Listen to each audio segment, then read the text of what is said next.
salamat dahil umatin kayo sa pagtitipong ito. Ito po ay filter. Ano po, ibig sabihin ng filter? I-showcase po namin yung aming mga produkto. Ipapakita namin sa inyo ng aktual. Ako po si Ilio Virgilio Mislang. So filter, inaanyayahan ko na bago natin ipagpatuloy yung ating discussion, no? Question and answer po mamaya. Palitan po ng kuro-kuro, maaari po ba na tayo ay pumunta doon sa site?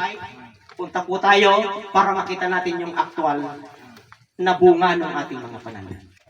Okay, tapos mabalik po tayo dito, saka naman po tayo magkaroon ng palitan po ng kuro-kuro discussion.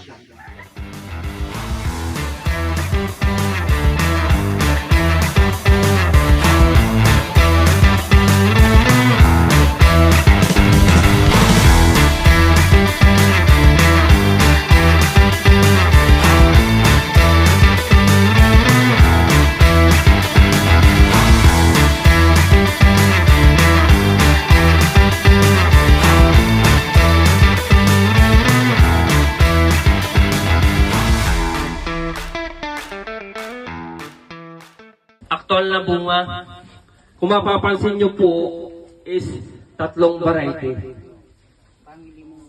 Okay? Ito po yung ating Habana. Ito po yung ating Hiraya. At ito po yung ating isang Sina.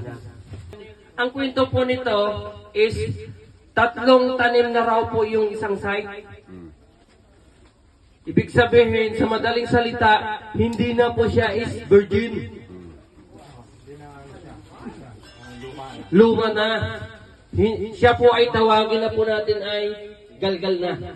Kasi po 3 times na po siya nagamit.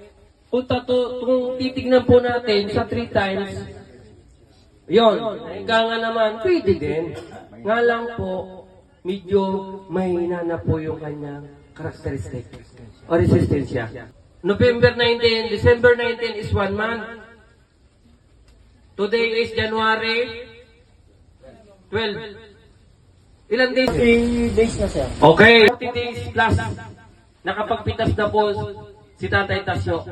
Hindi ang nagkukwento ng kanyang sarili. Pero halos para-pareho laglaga bunga. Pero kay pero ken pupul. Sa ating pinto. Ano ken pupul sa ano mo yung Para-pareho kayo. para na. Ala kang may ari ka rin Miss Universe bago na Miss Universe. Atin may itong hanggang malakuya, present hanggang malakuya, kailangan tang bayat. Wow. Kalwa ang variety, mamawas sa lapot ang kayong dalawa. Reni ay magdagdag. Deni babawas ang dalawa. Kaya itong tansara kayong bandel. Kaya itong bayat. Makanyan babayat na rin. Tsaka bangalan may alwaya kay kilog. Makapalyo. Pero makai. Sino po yung willing kukuha po na pipili dito sa 3 o kaya dito na bibiyakin po natin? Ayoko po kasi akong pipili eh. Titignan natin yung loob. Ako sir, hindi. Ako lang sir. Ganito lang. Ang ano ko lang sir, yung masali. Okay. Kung yan po, ang tanong po niyan is marketable. Okay, kung pagdating naman sa merkado, kasi ang usapan niyan, kung mabili ng consumer. Okay? Kung mabili ng consumer. Kaya po, naandito po yung 3 brand ng UBC Corporation pagdating sa Ampalaya. Kasi po, kung mapapansin po natin, may hawig konti, pero may mas matingkad.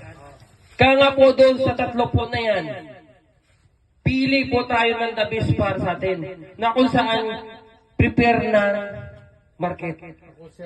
Okay, Hiraya. Okay? Pagawa sa 6 sir, Tisay. Okay. Makinang. Makinis. Okay? Ito po ang inyong prepare.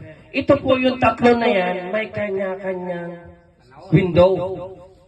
May kanya-kanyang panahon. Kahit tanong ko lang po, yung pangalawang harvest po, ano po yung inyong comparison, observation, doon sa other variety at saka sa UBC Corporation ng Ampalaya po. Yung limang guhit namin dito, nung pangalawang pitas, o kaya yung una, naka-11, yung 600 na 11 bundle. Ano yun eh? 110 kilos yun. Opo. Yung ibang variety, siyam na naka-anim. Malaw yun. Ketong kain Reto siya madaling. Additional lang ha. May additional ako sinabi ni Sir Gilbert. Yung positioning kung kailan yung itatanim. Importante kasi yun. Halimbawa, sino yung magtatanim ng February? Ang itanim nyo, hiraya. Pwede ba akong magtanim ng sinag? O kaya habana? Ang advice ko, hindi, maghiraya kayo. Sino yung magtatanim ng May, yung papasok ang tag-ulan, hanggang taglamig? O, ang advice ko sa inyo, huwag kayong magtanim ng hiraya. Ang itanim nyo, sinag o tsaka habana. Bakit sir? Bakit? Okay, sasagutin ko. Bakit po sinag at habana ang itinatanim pag panon ng tag-ulan? Pinaka-importante ko ito. Pag namunga si sinag at tsaka si habana sa panon ng tag-ulan, matibay po ito sa cracking. Hindi tulad ni hiraya. Okay? Mas maitibay sa cracking si sinag at tsaka si habana. Doon naman mahuhuli si hiraya.